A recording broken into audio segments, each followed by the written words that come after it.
ऐसी गर्मी में इलेक्ट्रिक व्हीकल्स की बैटरी का तो भयानक हाल होता होगा। और अगर इन बैटरीज को अच्छी कूलिंग नहीं मिली तो ये डेफिनेटली आग पकड़ेंगे। अपना अच्छा कि गाड़ी के अंदर मस्त एसी लगा के गर्मी भगा सकते हैं, लेकिन क्या हम इस एसी की मदद से बैटरीज को कूल कर सकते हैं?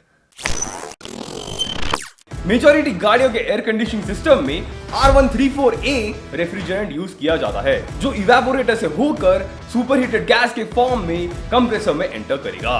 कंप्रेसर इस रेफ्रिजरेंट को कंप्रेस करेगा, which will increase its pressure and temperature।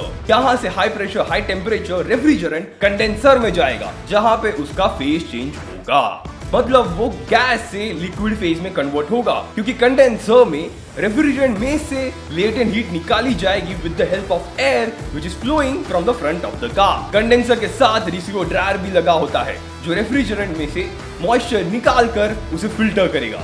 Condenser से होकर अब high pressure liquid refrigerant expansion valve की तरफ जाएगा, तो रेफ्रिजरेंट को लो टेम्परेचर मिस्ट के फॉर्म में कन्वर्ट करेगा by passing it through an orifice which is nothing but a small whole.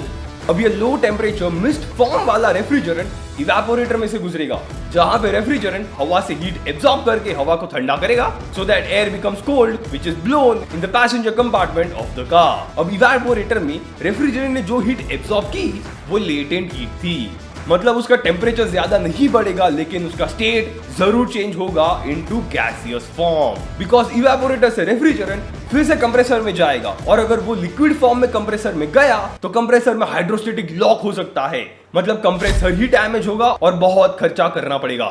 इसीलिए इवेपोरेटर पे एक सेंसिंग बल्ब लगा जाता है, जो इवेपोरेटर के एंड में टेम्परेचर को सेंस करके एक्सपेंशन वाल्व को कंट्रोल करता है, सो दैट इवेपोरेटर में से हमेशा गैसियस फॉर्म में ही रेफ्रिजरेंट एग्जिट करेगा।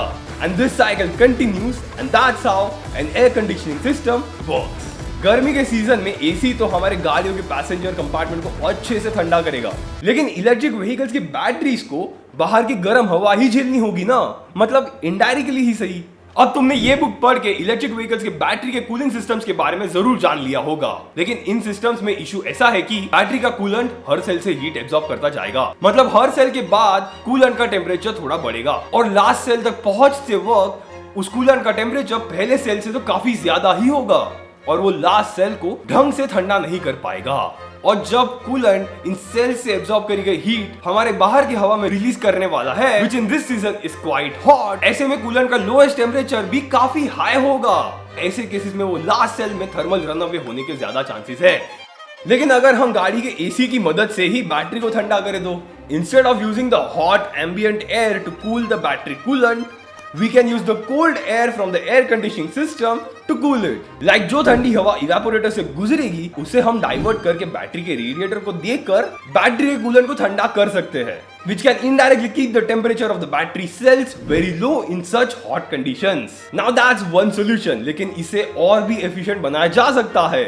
Instead of using the cold air from AC to cool down the coolant, we can directly use the AC's refrigerant to absorb the heat from battery's coolant using another heat exchanger which everyone likes to call the chiller. अब ये तो lithium ion batteries में आग लगने के इतने ज्यादा chances है, इसीलिए हमें ऐसे कूलिंग मेथड्स ढूंढने पड़ रहे हैं। लेकिन ऐसी भी बैटरीज है जिनमें आग बिल्कुल नहीं लगती, और वो इलेक्ट्रिक व्हीकल्स में से लिथियम आयन बैटरीज को रिप्लेस कर सकती है, जिनके बारे में मैंने इस वीडियो में बताया है, जो अब तुम्हें देखना चाहिए। And I will see you guys on next Thursday at 7:30 PM.